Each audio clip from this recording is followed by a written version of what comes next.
NCERT class 6 इतिहास अध्याय first प्रारंभिक कथन क्या कब और कहाँ कैसे।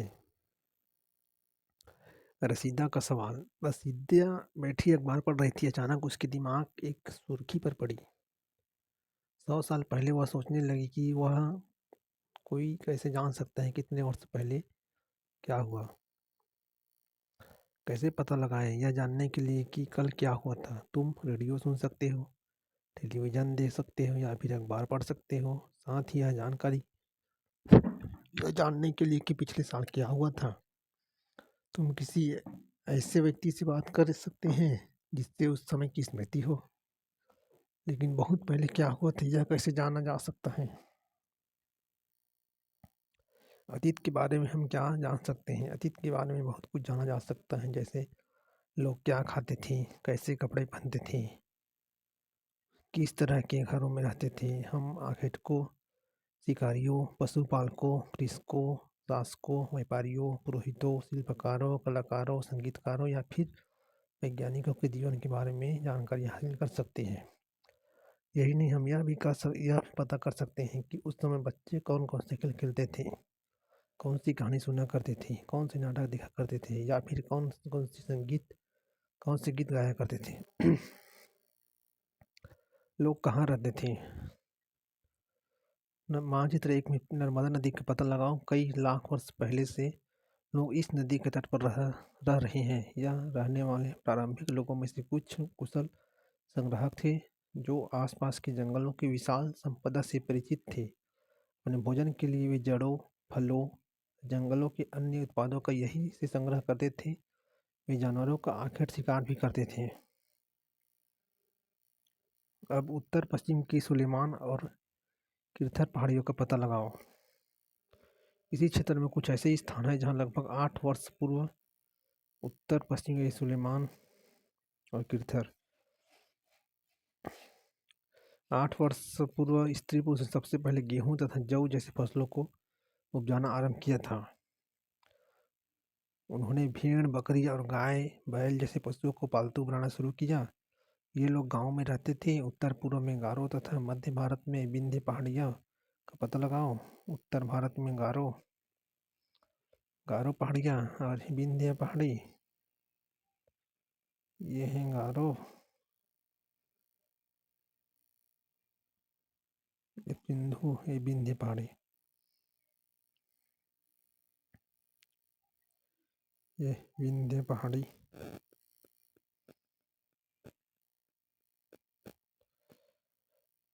ये कुछ अन्य ऐसे क्षेत्र थे जहाँ कृषि का विकास हुआ। सबसे पहले चावल उपजाया गया वे स्थान विंध्य के उत्तर में स्थित थे। मानचित्र पर सिंधु तथा इसकी सहायक नदियों का पता लगाने का प्रयास करो। सहायक नदियाँ उन्हें कहते हैं जो एक बड़ी नदी में मिल जाती हैं। लगभग 4700 वर्ष पूर्व इन्हीं नदियों के किनारे कुछ आरंभिक नगर फले फूले। गंगा व इसकी सहायक नदियों के किनारे तथा समुद्र तटवर्ती इलाकों में नगरों का विकास लगभग 2500 वर्ष पूर्व हुआ। गंगा तथा इसकी सहायक नदी सोन का पता लगाओ। गंगा के दक्षिण में इन नदियों के आसपास का क्षेत्र प्राचीन काल में मगध, वर्तमान बिहार में जाना जाता था। इसके शासक बहुत शक्तिशाली थे और उन्होंने एक विशाल राज्य स्थापित किया था। देश के अन्य हिस्सों में भी ऐसे राज्य की स्थापना की गई थी। लोग ने सदैव उपमहाद्वीप के एक हिस्से से दूसरे हिस्से तक यात्रा की। कभी कभी हिमालय जैसे ऊंचे पर्वतों, पहाड़ियों, रेगिस्तानों, नदियों तथा समुद्रों के कारण यात्रा जोखिम भरी होती थी। फिर भी ये यात्रा उनके लिए असंभव नहीं था। अतः कभी लोग काम की तलाश में तो कभी प्राकृतिक आपदाओं के कारण एक स्थान से दूसरे स्थान जाया करते थे। कभी कभी सेनाएं दूसरे क्षेत्र पर विजय हासिल करने के लिए जाती थी। इसके अतिरिक्त व्यापारी कभी काफिले में तो कभी जहाज़ों में अपने साथ मूल्यवान वस्तु लेकर एक स्थान से दूसरे स्थान जाते रहते थे। धार्मिक गुरु लोगों को शिक्षा और सलाह देते हुए एक गांव से दूसरे गांव तक तथा एक कस्बे से दूसरे कस्बे जाया करते थे। कुछ लोग नए और रोचक स्थानों को खोजने की चाह में उत्सुकतावश भी यात्रा किया करते थे। इन सभी यात्राओं से लोगों को एक दूसरे के विचारों को जानने का अवसर मिला। आज लोग यात्राएं क्यों करते हैं। एक बार फिर से मानचित्र 1 को देखो। पहाड़ियाँ, पर्वत और समुद्र इस उपमहाद्वीप की प्राकृतिक सीमा का निर्धारण करते हैं। हालांकि लोगों के लिए इन सीमाओं को पार करना आसान नहीं था। जिन्होंने ऐसा चाहा वे ऐसा कर सके, वे पर्वतों की ऊंचाई को छू सके तथा गहरे समुद्र को पार कर सके। उपमहाद्वीप के बारे में कुछ लोग यह आए और यहीं बस गए। लोगों के इस आवागमन से हमारी सांस्कृतिक परंपराओं को समृद्ध किया। कई सौ वर्षों से लोग पत्थर को तराशने, संगीत रचने और यहाँ तक कि भोजन बनाने के नए तरीकों के बारे में एक दूसरे से विचार को अपनाते रहे। देश के नाम। अपने देश के लिए हम प्रायः इंडिया तथा भारत जैसे नामों का प्रयोग करते हैं। इंडिया शब्द इंडस से लिया है, जिसका संस्कृत में सिंधु कहा जाता है। अपने एटलस में ईरान और यूनान का पता लगाओ। लगभग 2500 वर्ष पूर्व उत्तर पश्चिम की ओर से आने वाले ईरानियों और यूनानियों ने सिंधु को हिदोस अथवा इंदोस और इस नदी के पूर्व में स्थित भूमि प्रदेश को इंडिया कहा। भारत का नाम का प्रयोग उत्तर पश्चिम में रहने वाले लोगों के एक समूह के लिए किया जाता था। इस समूह का उल्लेख संस्कृत की आरंभिक लगभग 3500 वर्ष पुरानी रीति ऋग्वेद में भी मिलता है। बाद में इसका प्रयोग देश के लिए होने लगा। अतीत के बारे में कैसे जानें? अतीत की जानकारी हम कई तरह से प्राप्त कर सकते हैं। इनमें से एक तरीका अतीत में लिखा गया पुस्तकों को ढूंढना और पढ़ना है। ये पुस्तकें हाथ से लिखी जाने के कारण पांडुलिपि कही जाती हैं। अंग्रेजी में पांडुलिपि के लिए प्रयुक्त होने वाला मैन्युस्क्रिप्ट शब्द लैटिन शब्द मेन्यू, जिसका अर्थ होता है जिसका अर्थ हाथ से निकला है। ये पांडुलिपियां प्रायः ताड़पत्रों अथवा हिमालय क्षेत्रों में उगने वाले भुर्ज नामक पेड़ों की छाल से विशेष तरीके से तैयार भोजपत्र पर लिखी मिलती हैं।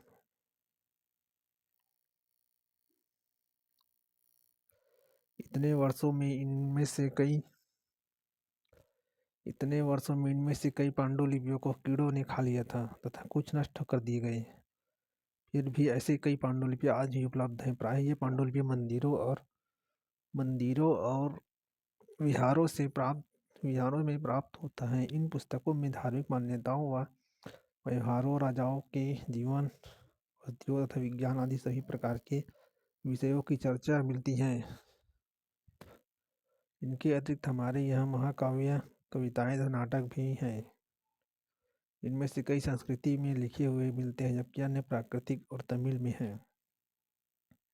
प्राकृतिक भाषा का प्रयोग आम लोग करते थे। हम अभिलेखों का भी अध्ययन कर सकते हैं। ऐसे लेख पत्थर अथवा धातु जैसे अपेक्षाकृत कठोर सतहों पर उत्कीर्ण किए गए मिलते हैं। कभी कभी शासक अथवा अन्य लोग अपने आदेशों को इस तरह उत्कीर्ण करवाते थे ताकि लोग उन्हें देख सकें, पढ़ सकें अथवा उनका पालन कर सकें। कुछ अन्य प्रकार के अभिलेख भी मिलते हैं, जिनमें राजाओं तथा रानियों सहित अन्य स्त्रियों पुरुषों ने भी अपने कार्यों के विवरण उत्कीर्ण करवाए।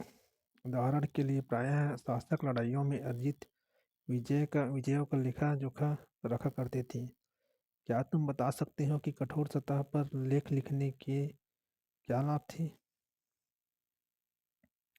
ये लंबे समय तक रहते थे। ऐसा करवाने में क्या क्या कठिनाइयाँ आती थी? ज़्यादा लोग लगते थे लिखवाने के लिए। इसके अतिरिक्त अन्य वस्तुएं अतीत में बनी प्रयोग में लाई जाती थी। ऐसी वस्तुओं का अध्ययन करने वाले व्यक्ति पुरातत्वविद कहलाता है। पुरातत्वविद पत्थर और ईंटों से बनी इमारतों के अवशेषों, चित्रों तथा मूर्तियों का अध्ययन करते हैं। वे औजारों, हथियारों, बर्तनों, आभूषणों तथा सिक्कों की प्राप्तियों के लिए छानबीन तथा खुदाई भी करते हैं। इनमें से कुछ वस्तुएं पत्थर, पक्की मिट्टी तथा कुछ धातु की बनी हो सकती हैं। ऐसे तत्व कठोर तथा जल्द नष्ट होने वाले होते हैं। पुरातत्वविद जानवरों, चिड़ियों तथा मछलियों की हड्डियां ढूंढते हैं। इससे यह जानने में मदद मिलती है कि अतीत में लोग क्या खाते थे। वनस्पतियों के अवशेष बहुत मुश्किल से बच पाते थे। यदि उन अन्न के दाने अथवा लकड़ी के टुकड़े जल जाते थे तो इन्हें जले हुए रूप में बचे रहते हैं। क्या पुरातत्वविद को बहुधा कपड़ों के अवशेष मिलते होंगे? पांडुलिपि अभिलेखों तथा पुरातत्व से ज्ञात जानकारियों के लिए इतिहासकार प्रायः स्रोत शब्द का प्रयोग करते हैं। इतिहासकार उन्हें कहते हैं जो अतीत का अध्ययन करते हैं। स्रोत की प्राप्त होते ही अतीत के बारे में पढ़ना बहुत रोचक हो जाता है, क्योंकि इन स्रोतों की सहायता से हम धीरे धीरे अतीत का पुनर्निर्माण करते हैं। अतः इतिहासकार तथा पुरातत्वविद उन जासूसों की तरह हैं जो इन सभी स्रोतों का प्रयोग सुराग के रूप में कर अतीत को जानने का प्रयास करते हैं। अतीत एक या अनेक? क्या तुमने इस पुस्तक के शीर्षक हमारे अतीत पर ध्यान दिया है? यह अतीत शब्द का प्रयोग बहुवचन के रूप में किया गया है। ऐसा इस तथ्य की ओर ध्यान दिलाने के लिए किया गया है कि अलग अलग समूह के लोगों के लिए इस अतीत के अलग अलग मायने थे। उदाहरण के लिए पशुपालकों अथवा कृषकों का जीवन, राजाओं और रानियों के जीवन से तथा व्यापारियों का जीवन शिल्पकारों के जीवन से बहुत मिलता था, बहुत भिन्न था, बहुत अलग अलग था। जैसे कि हम आज भी देखते हैं, उस समय भी देश के अलग अलग हिस्सों में लोग अलग अलग व्यवहारों और रीति रिवाजों का पालन करते थे। उदाहरण के लिए आज अंडमान द्वीप के अधिकांश लोग अपना भोजन मछली पकड़कर शिकार करके तथा फल फूल के संग्रह द्वारा प्राप्त करते हैं। इसके विपरीत शहरों में रहने वाले लोग खाद्य आपूर्ति के लिए अन्य व्यक्तियों पर निर्भर करते हैं। इस तरह के भेद अतीत में भी विद्यमान थे। इसके अतिरिक्त एक अन्य तरह का भेद है, उस समय शासक अपने विजयों का लेखा जोखा रखते थे। यही कारण है कि हम उन शासकों तथा उनके द्वारा लड़ी जाने वाली लड़ाइयों के बारे में काफ़ी कुछ जानते हैं, जबकि शिकारी, मछुआरे, संग्राहक, कृषक तथा पशुपालक जैसे आम आदमी प्रायः अपने कार्यों का लेखा जोखा नहीं रखते थे। पुरातत्व की सहायता से हमें उनके जीवन को जानने में मदद मिलती है, हालांकि अभी भी इनके बारे में बहुत कुछ जानना शेष है। तिथियों का मतलब, अगर कोई तुमसे तिथि के विषय में पूछे तो तुम शायद उस तिथि की तारीख, माह, वर्ष की 2000 या इसी तरह का कोई और वर्ष बताओगी। वर्ष की यह गणना ईसाई धर्म प्रवर्तक ईसा मसीह के जन्म की तिथि से की जाती है। अतः 2000 वर्ष पहले का तात्पर्य ईसा मसीह के जन्म के 2000 वर्ष के बाद से है। ईसा मसीह के जन्म के पूर्व की सभी तिथियां ईसा से पहले के रूप में जानी जाती हैं। इस पुस्तक में हम 2000 को अपना प्रारंभिक बिंदु मानते हुए वर्तमान से पूर्व की तिथियों का उल्लेख करेंगे।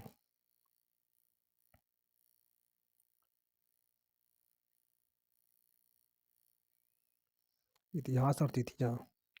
अंग्रेजी में बीसी, हिंदी में ईसा पूर्व का तात्पर्य बिफोर क्राइस्ट ईसा पूर्व होता है। कभी कभी तुम तिथियों से पहले एडी हिंदी में लिखा जाता है। यह एनो डामिनी नामक दो लैटिन शब्दों से बना है तथा इसका तात्पर्य ईसा मसीह के जन्म के वर्ष से है।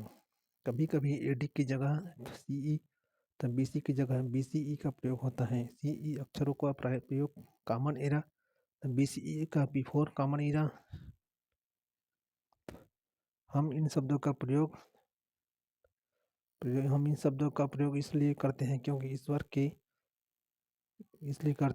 विश्व के अधिकांश देशों में अब इस कैलेंडर का प्रयोग सामान्य हो गया। भारत में तिथियों के इस रूप का प्रयोग लगभग 200 वर्ष पूर्व आरंभ हुआ था। कभी कभी अंग्रेजी के बीपी अक्षर का प्रयोग होता है, जिसका तात्पर्य बिफोर प्रेजेंट, वर्तमान से पहले है।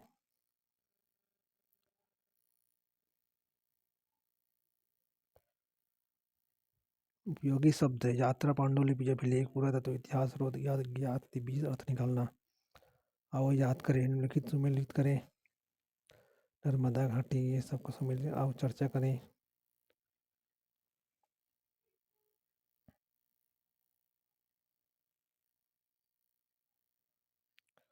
रसीदा के प्रश्न को फिर से पढ़ो। क्या उत्तर हो सकता है? पुरातत्वविद द्वारा पाए जाने वाली वस्तुओं की सूची बनाओ। इनकी वस्तु साधारण वस्तु, इसी से पुरुष अपने कार्य को विवरण क्यों नहीं रखते थे, इसके बारे में बताओ। कम से कम 2 ऐसी बातों को उल्लेख करो जिनसे तुम्हारे अनुसार राजाओं और किसानों के जीवन में भिन्नता का पता चले।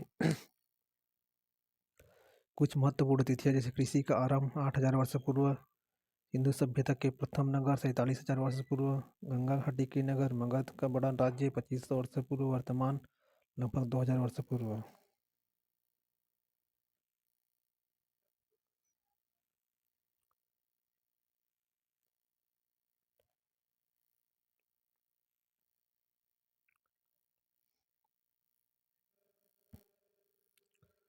ये ब्रह्मपुत्र है, यह हिमालय क्षेत्र से किसी भी देश का सीमा नदी पहाड़ से बना रहता है। तो ये हिमालय क्षेत्र की सीमा उत्तर की ओर है और उत्तर पश्चिम की ओर भी नदियाँ, सिंधु नदी और इधर अरब सागर। एशिया आधुनिक भारत, बांग्लादेश, पाकिस्तान, नेपाल, भूटान और श्रीलंका, अफगानिस्तान, ईरान, चीन तथा म्यांमार आदि पड़ोसी देशों को दर्शाए गए हैं। दक्षिण एशिया एक महाद्वीप से छोटा है लेकिन विशालता तथा बाकी एशिया एशिया से समुद्र, पहाड़ियों तथा पर्वतों में बटे होने के कारण इसे प्रायः उपमहाद्वीप कहा जाता है। ये सब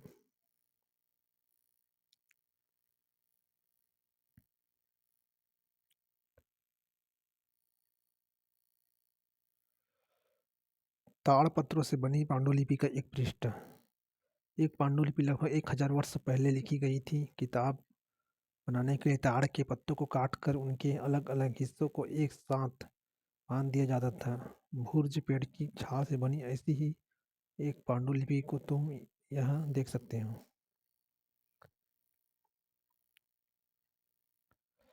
लगभग 2250 वर्ष पुराना यह अभिलेख वर्तमान अफगानिस्तान के कंधार से प्राप्त हुआ है। यह अभिलेख अशोक नामक शासक के आदेश पर उत्कीर्ण करवाया गया था। इस शासक के विषय में जानकारी इस अध्याय 7 में पढ़ेंगे। जब हम कुछ लिखते हैं तब हमें किस लिपि का प्रयोग करते हैं। लिपियाँ अक्षरों अथवा संकेतों से बनी होती है।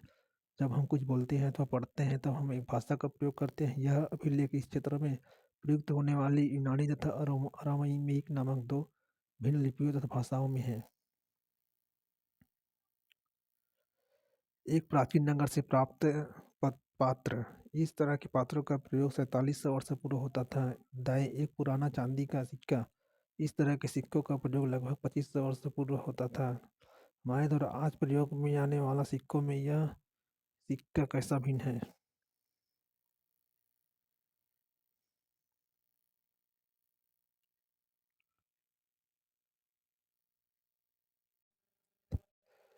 आखेट खाद्य संग्रह से भोजन उत्पाद तक। तुषार की रेल यात्रा। वो तुषार अपने एक रिश्तेदार की शादी में दिल्ली से चेन्नई जा रहा था। रेल में उसे खिड़की वाली सीट मिल गई। जैसे वह बाहर का नज़ारा देखने में मग्न हो गया। तेज दौड़ती गाड़ी से उसने देखा कि पेड़ पौधे, घर, खेत, खलिहान बड़ी तेजी से पीछे की ओर छूटते जा रही थी। तभी उसके चाचा ने उसके कंधे पर हाथ रखकर कहा, पता है, लोगों ने मात्र 150 साल पहले रेल से यात्रा करना शुरू की थी। बस तो इसके कुछ दशक बाद आई। तुषार सोचने लगा कि जब लोगों के पास आने जाने के लिए तेज रफ्तार वाली सवारियां नहीं थी तो वे यात्रा ही नहीं करते थे। तो क्या वे यात्रा ही नहीं करते थे? क्या वे अपनी सारी जिंदगी एक जगह पर बिता सक दिया करते थे? नहीं, ऐसी बात नहीं थी। अध्याय 2, कक्षा 6वीं का अध्याय 2 है एनसीईआरटी इतिहास का, जो सीजीपीएससी ने रिक्रूटमेंट किया है। अभी उसी की तर्ज पर देख रहे हैं।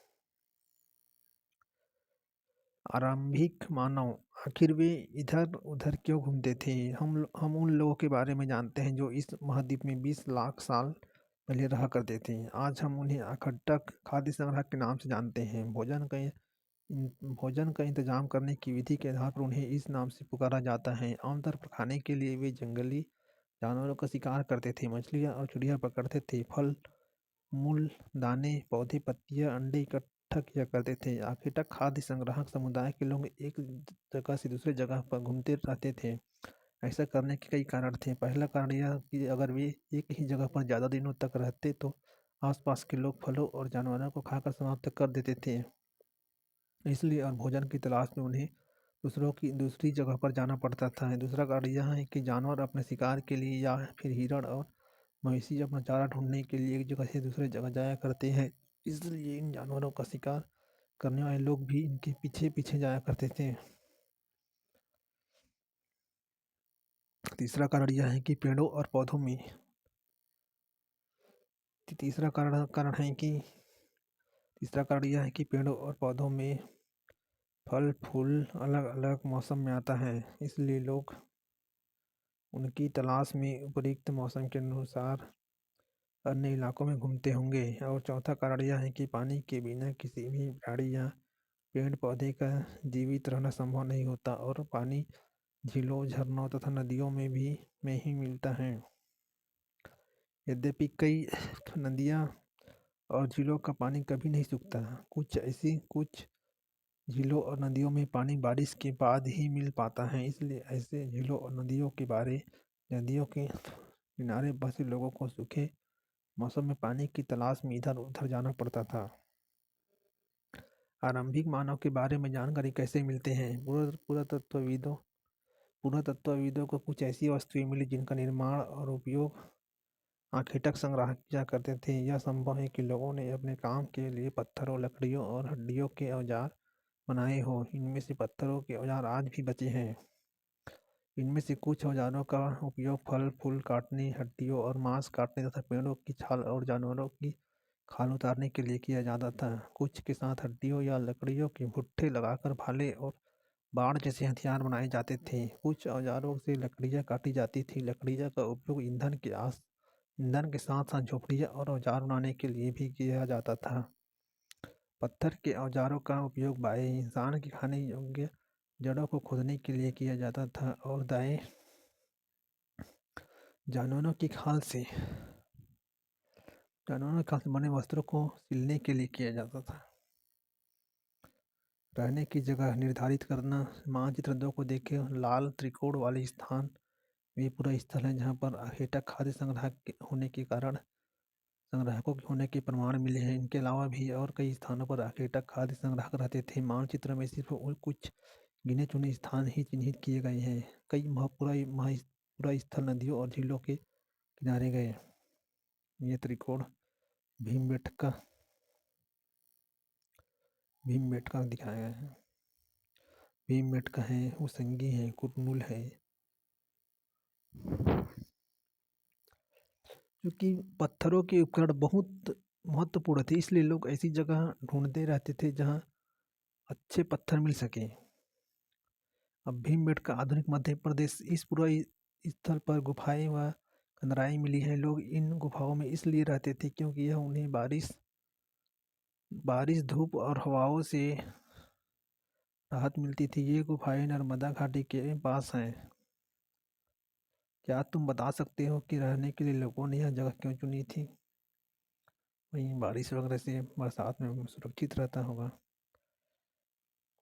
और गर्मी के समय में पहाड़ी एरिया है तो पानी की सुविधा भी रहता होगा। शैल चित्र, इनसे हमें क्या पता चलता है? एक शैल चित्र है, इस चित्र के बारे में बताओ। जिन गुफाओं में लोग रहते थे उनमें से कुछ की दीवारों पर चित्र मिले हैं। इनके कुछ सुंदर उपकरण मध्य प्रदेश और दक्षिण उत्तर प्रदेश की गुफाओं से मिले चित्र हैं। इनमें जंगली जानवरों का बड़ी कुशलता से सजीव चित्रण किया गया है। इसमें दिखाए गए हैं कि लोग जानवरों का कैसे शिकार करते हैं।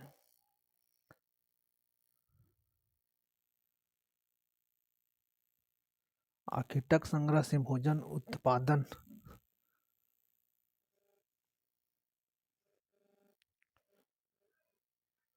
पूरा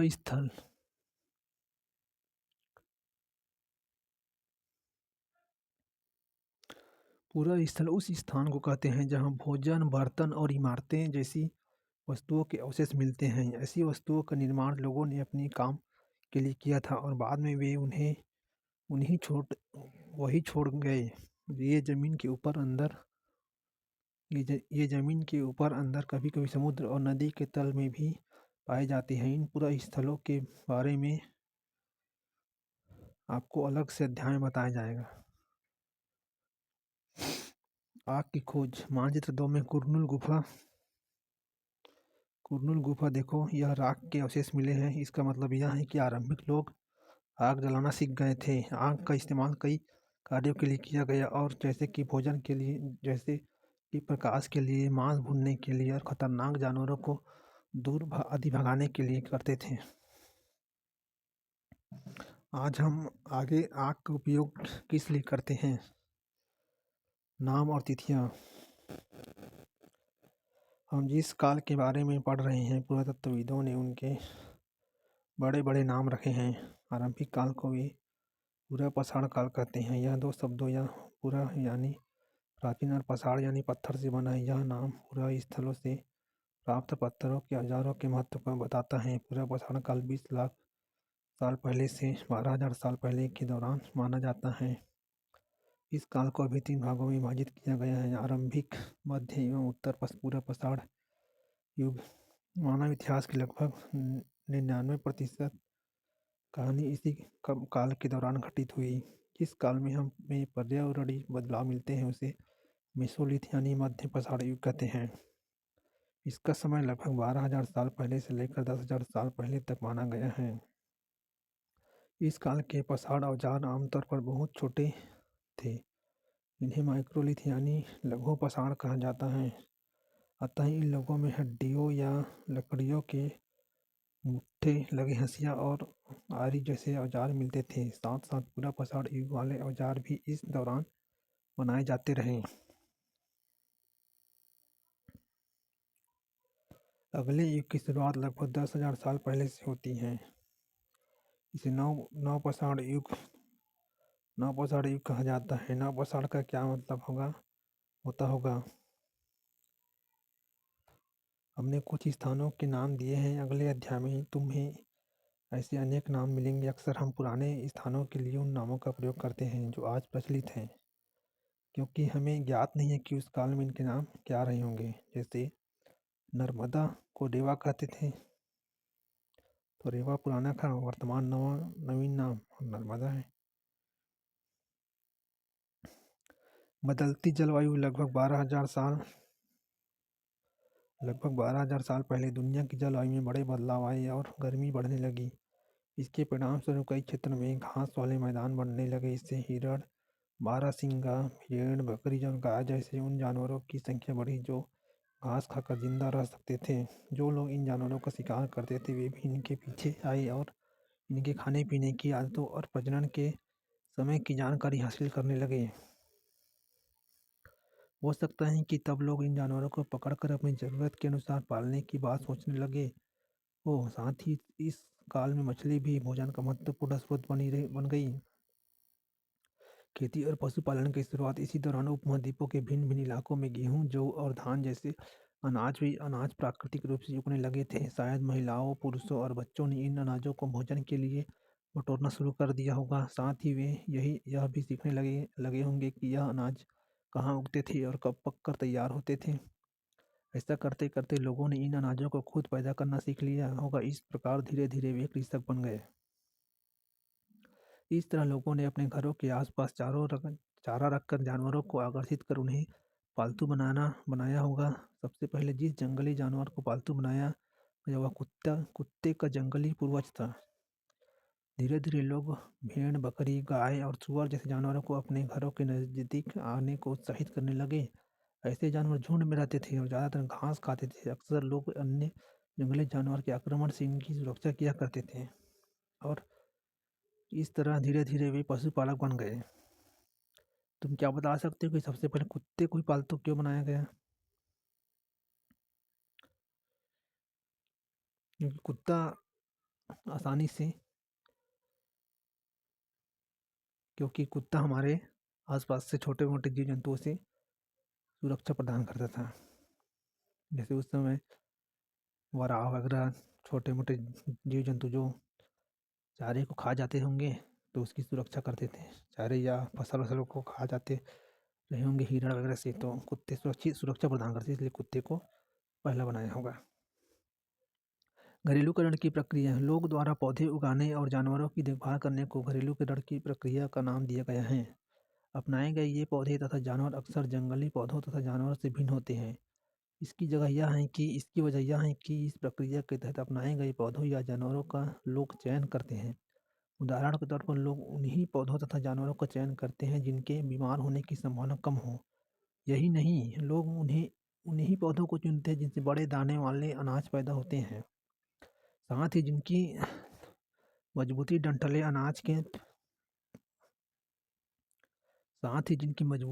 अनाज के पके दानों के भार को संभाल सके। ऐसे पौधों के बीजों को संभाल कर रखा जाता है ताकि फिर से उगाने के लिए उनके गुण सुरक्षित रह सके।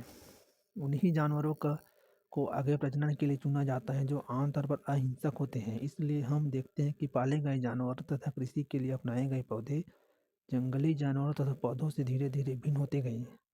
मिसाल के तौर पर जंगली जानवरों की तुलना में पालतू जानवर के दांत और सींग छोटे होते हैं। इन दांतों को देखो, इनमें से कौन से जानवर जंगली सुअर का है और कौन सा पालतू सुअर का। छोटा वाला पालतू सुअर का होगा, जंगली सुअर का बड़ा वाला। यह प्रक्रिया पूरी दुनिया में धीरे धीरे चलती रही। यह करीब 12,000 साल पहले शुरू हुई। वास्तव में आज हम जो भोजन करते हैं वो इसी प्रक्रिया की वजह से है। कृषि के लिए अपनाई गई सबसे प्राचीन फसलों में गेहूं तथा जौ आते हैं। उसी तरह सबसे पहले पालतू बनाए गए जानवरों में कुत्ते के बाद भेड़ बकरी आते हैं। एक नवीन जीवन शैली, अनाज के उपयोग बीज के रूप में, खाद्य के रूप में, उपहार के रूप में, भंडारण के रूप में। तो तुम किसी पौधे के बीज को बोकर देखो, तुम पाओगे कि इसे विकसित होने में कुछ वक्त लगता है। इसमें कुछ दिन, महीने या फिर साल तक लग सकता है। इसलिए जब लोग पौधे उगाते उगाने लगे तो उनकी देखभाल के लिए उन्हें एक ही जगह पर लंबे समय तक रहना पड़ा। बीज बोने से लेकर फसलों की पकने तक, पौधों की सिंचाई करने, खरपतवार हटाने, जानवरों और चिड़ियों से उनकी सुरक्षा करने जैसे बहुत से काम शामिल थे। कटाई के बाद अनाज का उपयोग बहुत संभाल कर करना पड़ता था। अनाज को भोजन और बीज दोनों ही रूपों में बचा कर रखना आवश्यक था। इसलिए लोगों को इसके भंडारण की बात सोचनी पड़ी। बहुत से इलाकों में लोगों ने मिट्टी के बड़े बड़े बर्तन बनाए, टोकरियाँ बुनी या फिर से जमीन में गड्ढा खोदा। क्या तुम्हें लगता है कि शिकारी या भोजन संग्रह करने वाले बर्तन बनाते और उनका प्रयोग करते होंगे? अपने जवाब का कारण बताओ। भोजन संग्रह करने वाले बर्तन उनका प्रयोग करते रहे होंगे। बिल्कुल करते होंगे। अपने जवाब का कारण क्योंकि उसमें मछली को पकड़ने के लिए अपने बर्तन का प्रयोग करते रहे होंगे और सामान को रखने के लिए। जानवर चलते फिरते खाद्य संभंडार, जानवर बच्चे देते हैं, इससे उनकी संख्या बढ़ती है। अगर जानवरों की देखभाल की जाए तो उनकी संख्या तो बढ़ती ही है, साथ ही उनसे दूध भी प्राप्त हो सकती है, जो भोजन का एक अच्छा स्रोत है। यही नहीं, जानवरों से हमें मांस भी मिलता है। दूसरे शब्दों में पशु पालन भोजन के भंडार का एक तरीका है। भोजन के अतिरिक्त जानवरों से और क्या क्या मिल सकता है? आज जानवरों का उपयोग किस लिए करते हैं?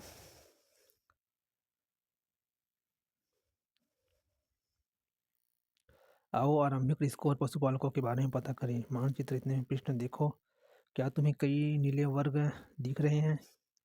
पता है, इनमें से प्रत्येक बिंदु उस जगह को दर्शाता है जहाँ पुरातत्वविदों को शुरुआती कृषकों और पशुपालकों के होने के साक्ष्य मिले हैं। मानचित्र पृष्ठ, मानचित्र 2, नीले वर्ग। ये मेहरगढ़, बुर्ज होम, कुल्डी हवा, महागढ़ा, चिरांद, दावोजली, रेडिंग, अल्तूर, पय्यमपल्ली। अरे,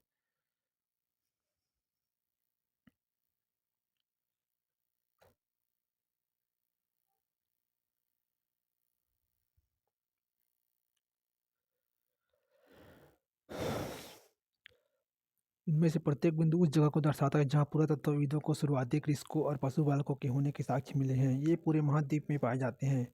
इनमें सबसे महत्वपूर्ण है पश्चिमोत्तर क्षेत्र में, आधुनिक कश्मीर में और पूर्वी तथा दक्षिण भारत में पाए गए हैं। वास्तव में ये निर्दिष्ट स्थान कृषकों और पशुपालकों की बस्तियाँ थी या नहीं, इसे जांचने के लिए वैज्ञानिक खुदाई में मिले पौधों और पशुओं की हड्डियों के नमूनों का अध्ययन करते हैं। इनमें से सबसे रोचक जले हुए अनाज के दानों के अवशेष हैं। ऐसा लगता है कि ये ये गलती से या फिर जानबूझकर जलाए गए होंगे। ये गलती से जानबूझकर जलाए होंगे। वैज्ञानिक इन अनाजों के दानों अनाजों के दानों की पहचान कर सकते हैं। इस तरह हमें पता चलता है कि इस महाद्वीप के विभिन्न भागों में बहुत सारी फसलें उगाई जाती रही होंगी।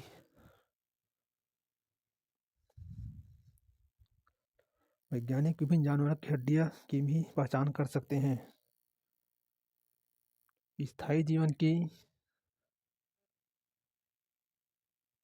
स्थायी जीवन की ओर पुरातत्वविद को कुछ पुराने स्थलों पर झोपड़ियाँ और घरों के निशान मिले हैं, जैसे कि बुर्ज होम।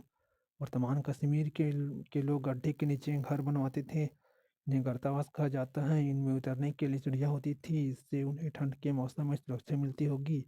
पुरातत्वविदों को झोपड़ियों के अंदर और बाहर दोनों ही स्थानों पर आग जलाने की जगह मिलती हैं।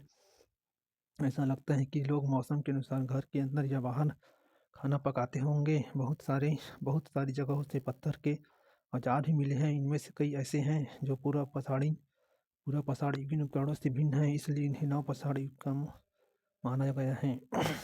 इनमें वे औजार भी हैं जिनकी धार को और अधिक पैनी करने के लिए उन पर पालिश चढ़ाई जाती थी। ओखली और मूसल का प्रयोग अनाज तथा वनस्पतियों से प्राप्त अन्य चीज़ों को पीसने के लिए किया जाता था। आज हजारों साल बाद भी ओखली और मूसल का प्रयोग अनाज पीसने के लिए किया जाता है।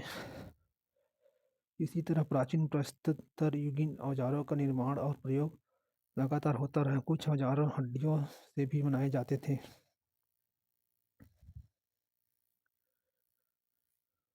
नव पसाड़ी के पुरा स्थलों से कई प्रकार के मिट्टी के बर्तन मिले हैं। कभी कभी इन पर अलंकरण भी किया जाता था। बर्तनों का उपयोग चीज़ों को रखने के लिए किया जाता था।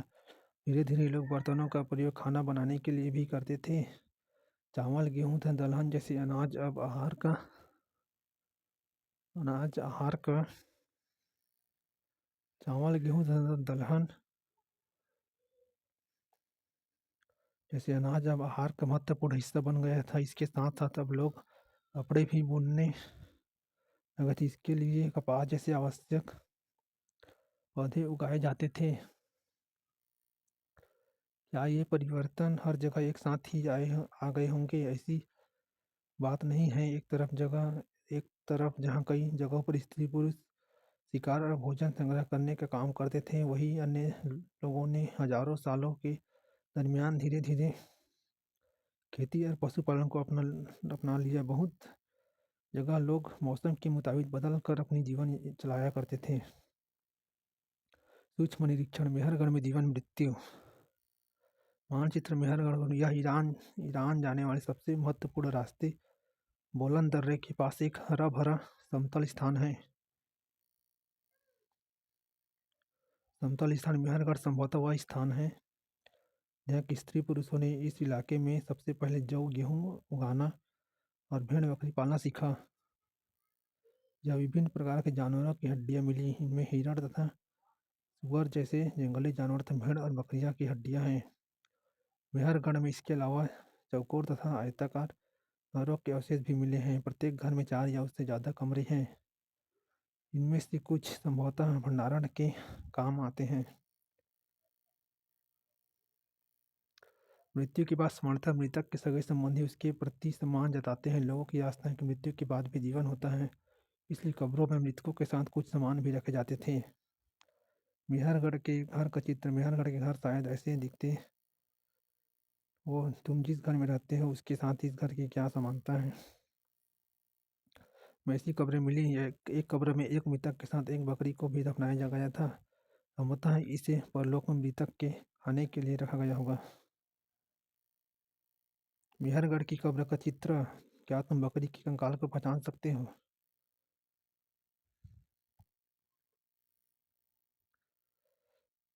क्वेश्चन आंसर दिया है ये। खेती करने वाले लोग एक स्थान पर लंबे समय तक क्यों रहते थे? पुरातत्व ऐसा क्यों मानते हैं कि लोग पहले केवल शिकारी थे और बाद में पशुपालन ज़्यादा महत्वपूर्ण हो गया? आखिरकार खाद्य संग्रह के लिए किसान दूसरे स्थान पर क्यों घूमते थे? आखिरकार खाद्य संग्रह का उपयोग किन किन चीज़ों के लिए करते थे और किसको पशुपालकों का जीवन आखिरकार संग्रह के जीवन में कितना अंतर है? मध्य पाषाण युग 12,000 से 10,000 बसने की प्रक्रिया का आरंभ 12,000 साल पहले। नव पाषाण युग का आरंभ 10,000 साल पहले। मेहरगढ़ में बस्ती का आरंभ 8,000 साल पहले।